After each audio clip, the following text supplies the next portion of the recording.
Assalamualaikum warahmatullahi wabarakatuh. Bismillahirrahmanirrahim.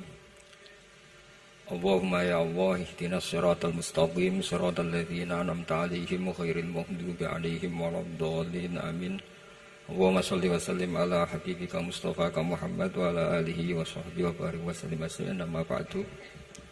Yang sangat saya hormati Mustasyar PBNU sekaligus Wakil Presiden Profesor Dr. Ma'ruf Amin, yang saya hormati Rais Am PBNU, Rais Am NU Kiai Haji Miftahul Akhyar, Ketua Tanfid PBNU yang juga masih bernambah sama saya, Kiai Haji Said Akil, yang saya tadi senang sekali marahnya, senang sekali girohnya, karena itu memang khas keluarga kami. Jadi kalau nggak kesampaian marah itu bagus.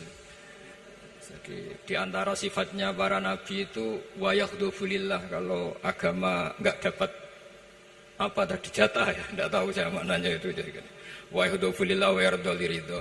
Semua yang saya hormati, ini ada Ibu Menteri Ibu Ida Fauzia, ada Gubernur Jatim Ibu Khofifah, yang sangat saya hormati keluarga besar Mbah Wahab Hasbullah.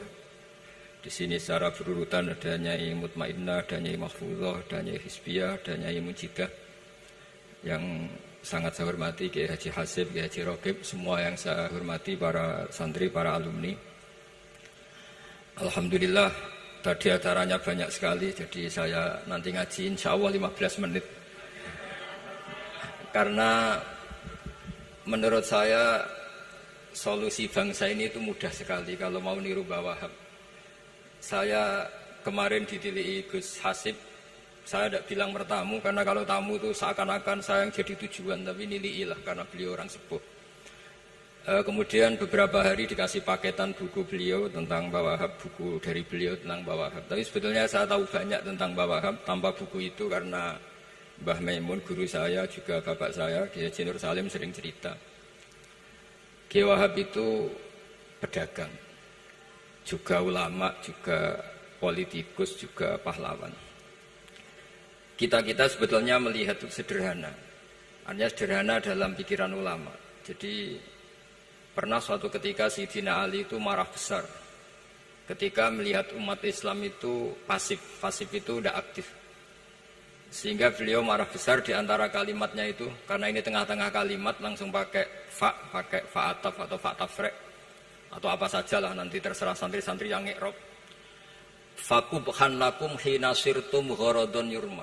Jadi umat ini akan buruk sekali ketika posisinya itu objek yang jadi sasaran tembak atau sasaran perasan pihak lain. Ketika misalnya haji itu bagus prospek, nanti ujung-ujungnya yang bikin sajadah kadang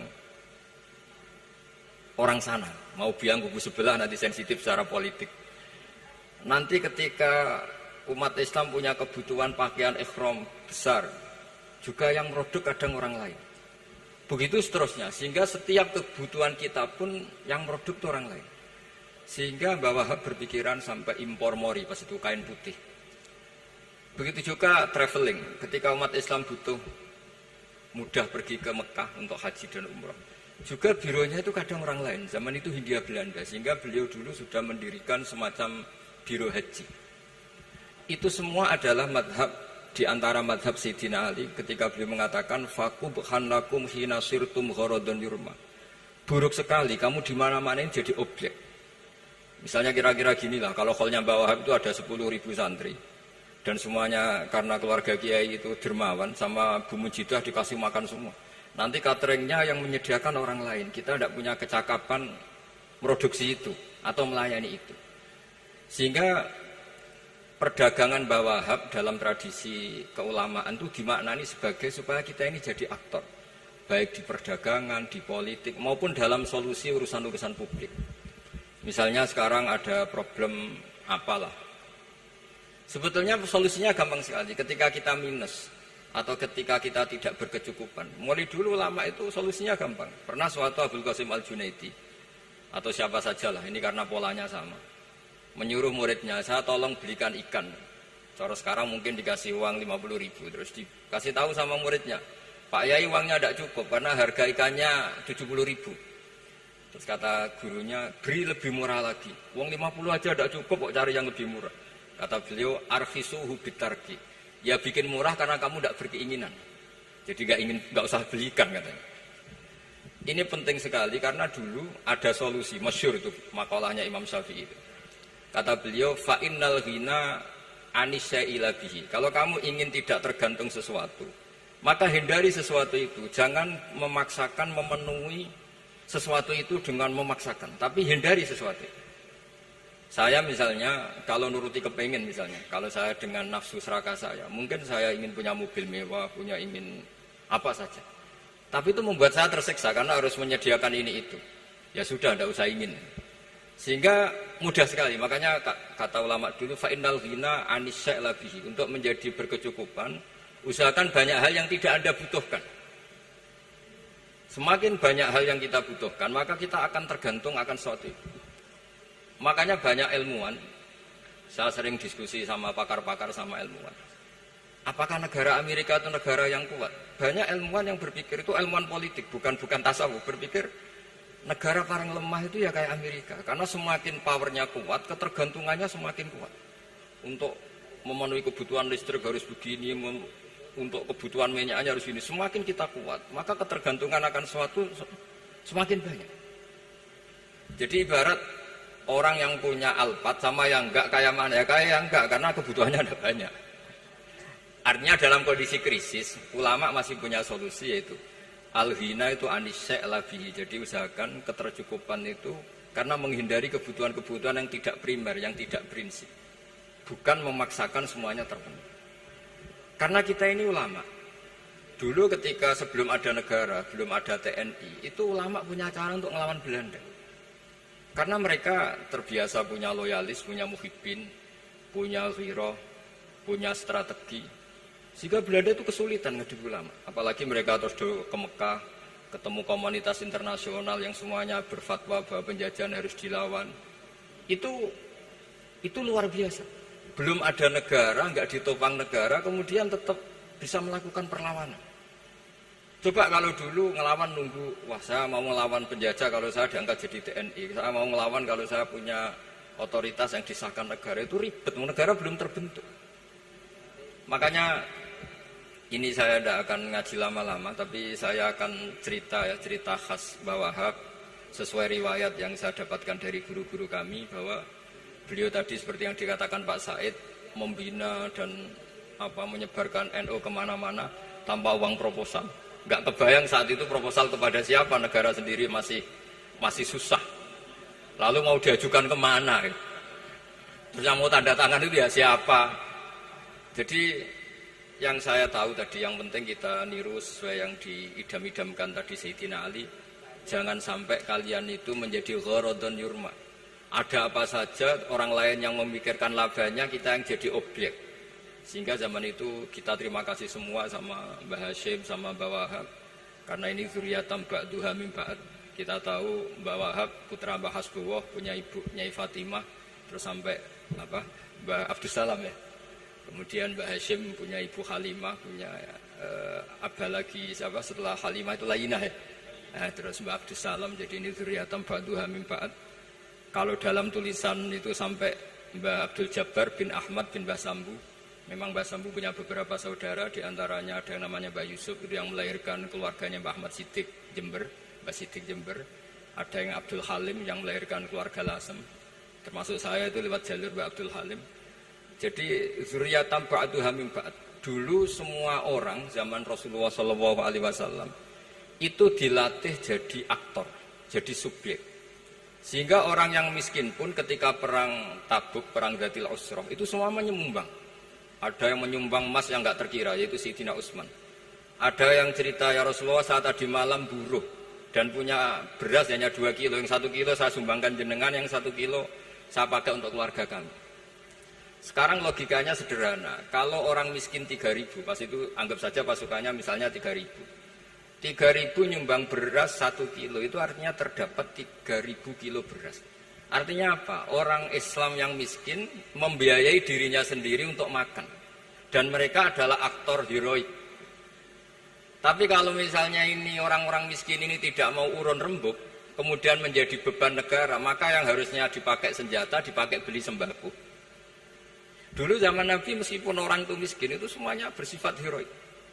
Sehingga perang Dzatul Usra itu perang paling dikenang Al-Quran. Nah, efek dari ingin memberi adalah tidak tamak. Makanya kalau dalam kitab tasawuf, itu orang pikir itu gak dikritik. Yang dikritik orang tomak. Karena orang menvonis orang lain kikir itu pasti karena berkeinginan mendapat. Kalau tidak berkeinginan mendapat, maka orang lain tidak akan kamu vonis sebagai kikir. Andai kan kita semua ingin memberi sumbangan kepada Indonesia, maka kita tidak akan menvonis pemerintahan kita tidak becus ngurmat kita.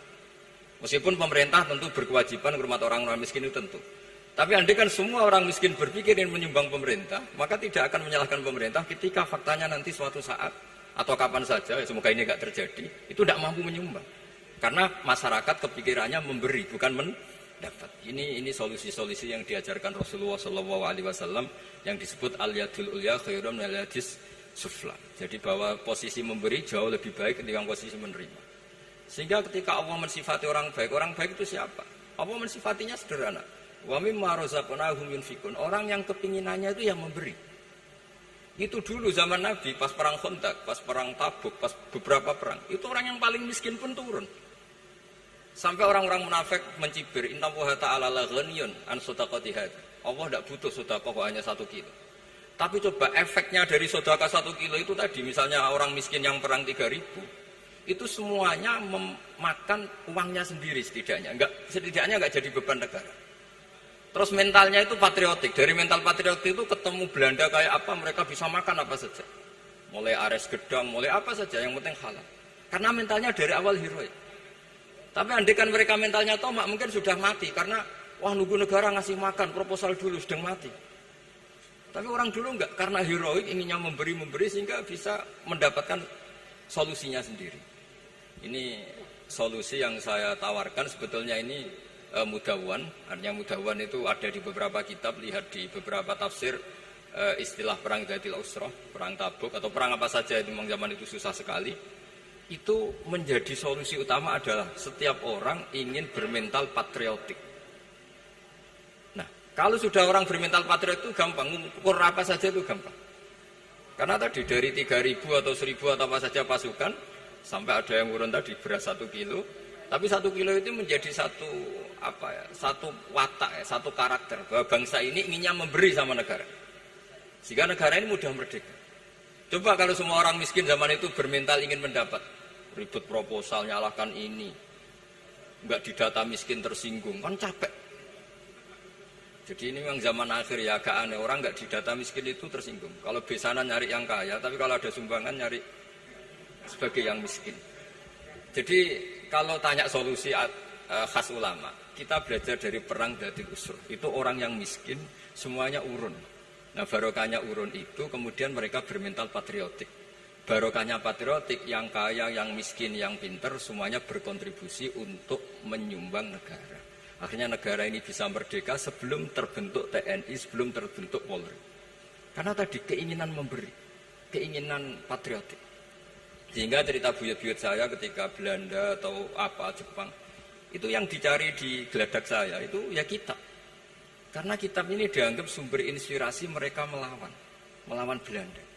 Dulu kita tahu masyarakat kita itu kalau ngerti Belanda itu dipanggil Doro, wis penjajah jadi diundang Doro. Itu kan terlalu dulu. Sehingga orang Arab itu kadang agak dengan tanda kutip mencibir kita. Kalau bahasakan negara jajahan itu mustakmarin. Negara yang perlu rame karena cara berpikir masih terbelakang. Wong penjajah kok dipanggil Doro.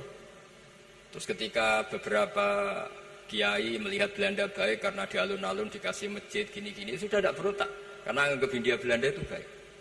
Baru ketika era beberapa ulama, ada Mbah Hashim, ada Mbah Hasbuh, tadi kata beliau Dwi Tunggal tadi.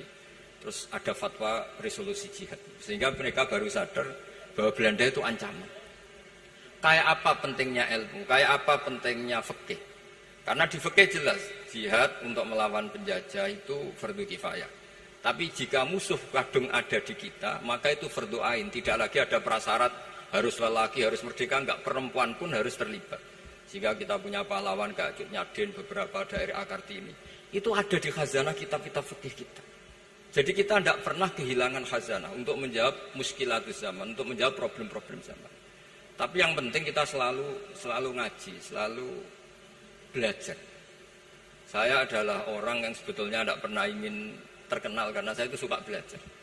Cuma saya bikin pengecualian, mau diundang kalau pernah sepuh. Ternyata yang pernah sepuh itu banyak. Ini agak musibah bagi saya karena harusnya kiai itu ya dihormati, tapi gara-gara kalah sepuh digawe kongkonan. Saya ini kemana-mana digawe kongkonan. Jadi gayanya nasihati, tapi aslinya diperintah. Jadi tidak ada kerennya sama sekali. Saya di mana-mana posisinya al-ma'mur, diperintah. Tapi saya senang karena ilmu itu butuh konsensus. Andai kan saya tidak pernah ngaji di depan Mbah Mun, di depan bapak, di depan guru-guru, maka mungkin saya tidak pede atas bacaan yang saya baca. Karena saya tidak tahu ini benar apa enggak. Sehingga masyhur dalam guyonan santri, ada orang tidak baca-baca kitab, cari kamus sampai mati tidak ketemu. Karena dia bacanya lam targiman. Wah itu cari di kamus sampai mati tidak akan ketemu. Bareng tanya gurunya, ini apa Pak Yai? Oh itu lam tarodaman. Lam tarodaman itu karena marjiknya mar'ah, orang ningali sapa mar'ah daman ing getih. Dia bacanya jadi satu lam targiman. Dicari di kamus ya, sampai mati tidak akan ketemu. Makanya di guyonan-guyonan pesantren itu banyak katanya ada cerita orang mati karena satu titik.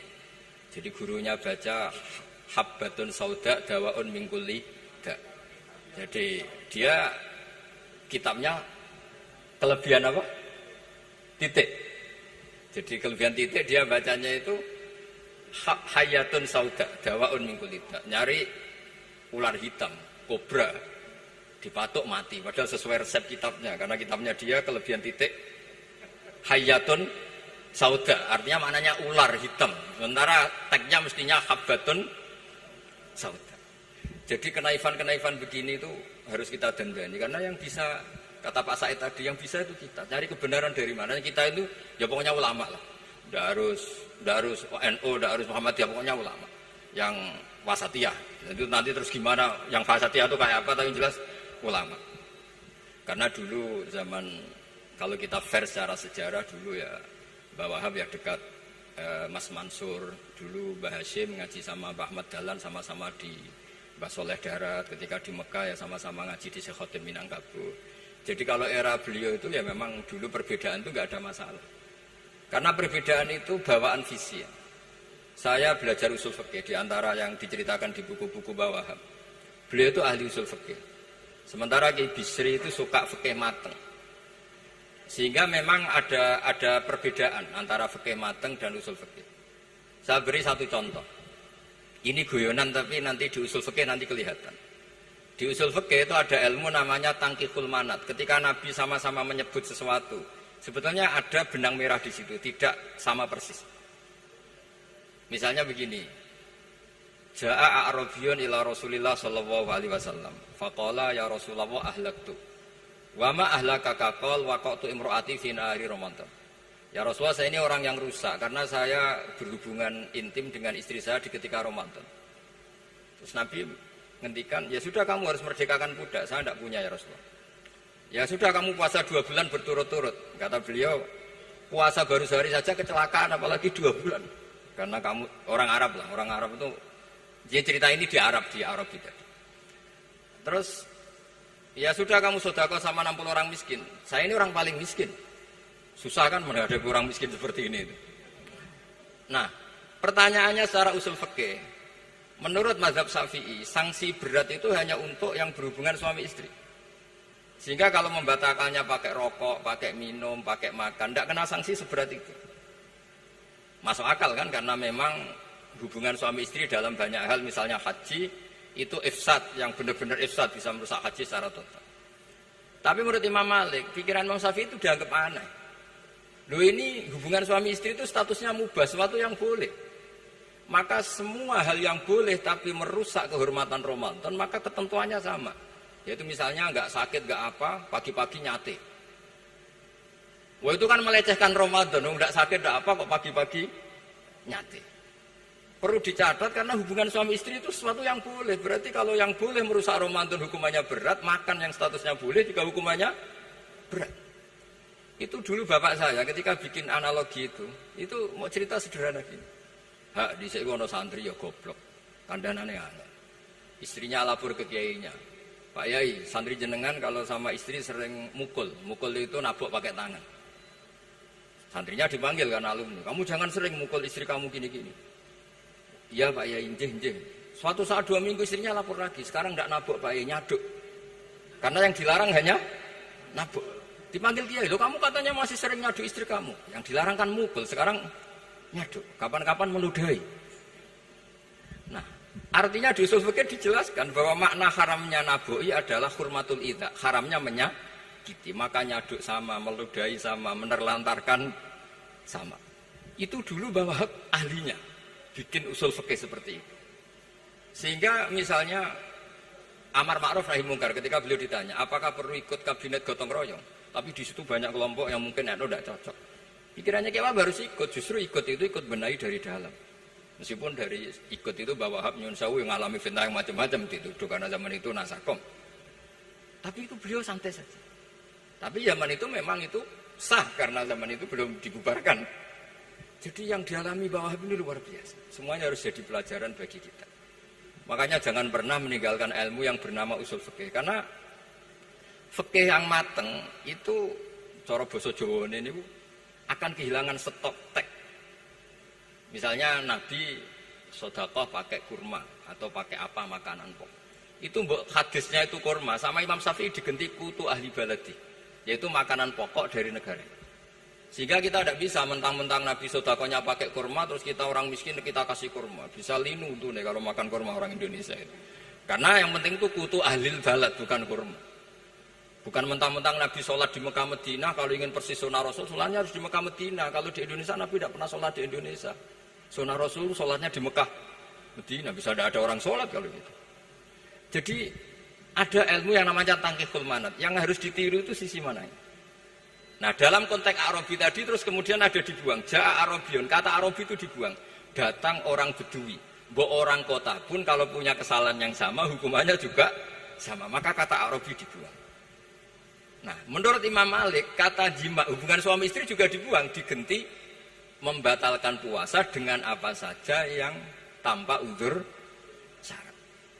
Jadi ini kealiman-kealiman kiai-kiai Indonesia dulu itu, misalnya kentong, dulu meskipun ada yang bilang bid'ah, kentong itu bid'ah karena mirip orang Nasrani. Orang Nasrani itu bentuk kentongnya di kelenteng itu tidak seperti kentong kita. Adat Indonesia kalau pos kampleng ada maling, ada banjir pakai kentong. Jadi adatnya memanggil itu pakai kentong. Makanya kiai-kiai dulu, ini mirip orang Nasrani, enggak mirip pos kampleng katanya. Padahal jelas menurut hadis sahih jelas ketika ada sahabat usul ya Rasulullah bikin kentong, wah jangan nakus itu nanti kayak Nasrani. Bikin buk itu trompet, jangan nanti mirip orang Yahudi. Ya dengan api ya Rasulullah, jangan nanti mirip Majusi. Datang sahabat tergesa-gesa, beliau mimpi kalau diajarin azan. Azan itu maknanya al-ilam, memberi maklumat waktu sholat. Akhirnya ada azan. Kemudian ulama Indonesia dulu Mbah Hashim sama Kiai Fakih Mas Kemampang, yang satu anti kentong, yang satu pro kentong. Itu dulu ya saling menghormati, nggak masalah. Karena fikih itu sekali khilaf itu mirip-mirip.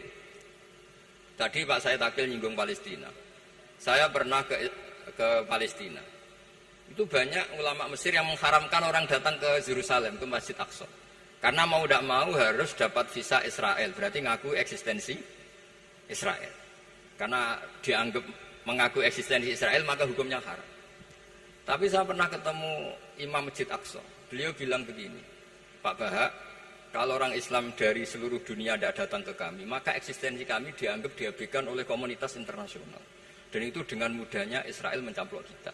Sehingga separuh ulama Mesir juga mewajibkan yang mampu harus ke sana. Dengan cara itu Aqsa aman karena masih diperhatikan ulama atau komunitas internasional. Yang satu cara pandang ke sana berarti ngaku eksistensi Israel karena ada visa Israel. Yang satu bilang harus ke sana, dengan itu eksistensi Masjid Aqsa terjaga karena masih diperhatikan ulama atau komunitas Jadi di mana-mana khilaf itu ya seperti itu. Tapi alhamdulillah di kita itu khilaf itu biasa. Sehingga zaman kita mondok, saya itu pernah pengalaman buruk sekali saya ketika jadi Rois Musyawarah Fatul Mu'in. Itu ada pertanyaan gini Gus Hasib. Saya tanya gini sama orang. Gus, soft paling utama itu yang nomor berapa? Nomor 1 kata saya. Yang kedua, yang soft berikutnya, iya yang berikutnya. Kalau sudah tahu soft terbaik itu yang nomor 1, kenapa masjid gak dipakai memanjang selatan utara? Biar semuanya nomor 1. Selagi masjid itu memanjang barat timur, pasti ada soft 1, 2, 3. Itu kan kurang ajar betul. Jadi supaya orang soft 1 semua ya tinggal desain masjidnya, yaitu memanjang utara selatan. Selagi masih memanjang barat timur, pasti soft 2, 3. Terus saya kebalik tanya. Lalu setelah begitu yang paling abdul siapa? Yang sisi kanannya imam. Ya sudah, imamnya dipojokkan pol selatan, biar semuanya dari pol kanan. Nanti ada masalah lagi, yang paling abdul siapa? Yang paling dekat imam. Yuskono kerubuti imam kan gitu. Jadi kalau nuruti fikih itu ya memang ilmu logika. Sehingga banyak orang jadi wali itu dari hasil ijtihadnya. Ada orang jadi wali karena sering sholat di shaf awal. Tapi ada wali pesaingnya justru jadi wali karena kalau sholat di belakang. Tapi tetap wali. Suatu saat 2 wali ini ketemu. Loh, kamu kok wali? Padahal kalau sholat paling belakang. Saya tuh malu sama Allah. Kok kayak sok suci ya kok ngarep gitu. Jadi wali karena adab, bukan karena malas loh. Saya itu gak pede. Saya saja kok sholat di depan. Maksudnya kok kepedean itu. Tapi tentu secara syariat tetap baik yang di depan. Ini saya bukan bela yang. Kenapa saya cerita bela yang belakang? Karena yang bela jarang gitu. Makanya saya. Dan kebetulan saya kalau sholat ya sering di soft belakang. Tapi ini saya cerita betapa logika fikih itu khazanahnya banyak dan luas. Dan kita bicara usul fikih itu biasa. Kita belajar sama beberapa ulama. Saya berkali-kali cerita di mana-mana. Muhammad bin Hasan Asyibani itu mewajibkan ulama kaya. Dan beliau kalau ngitung duit itu di kamar tamu, di ruang tamu. Sehingga santri itu udah kepikiran nyalami template. Kan cara orang Jawa kan meliti, ngitung duit kok di ruang tamu. Tapi ternyata alasannya beliau masuk akal. Ben santri ku roh nak kiye ini di duit. Jadi ra perlu kepikiran nyumbang gula. Ya masuk akal. Tapi yang nyimpen duit ya masuk akal, wong duit kok dipamer-pamerno. Tapi yang pamer nggih monggo nak niate ben wong liya ndak perlu berempati, ndak perlu sakit. Jika nggak perlu didata dapat BLT, mergo duit tidak kok. Ya itu semuanya istihad. Assalamualaikum warahmatullahi wabarakatuh.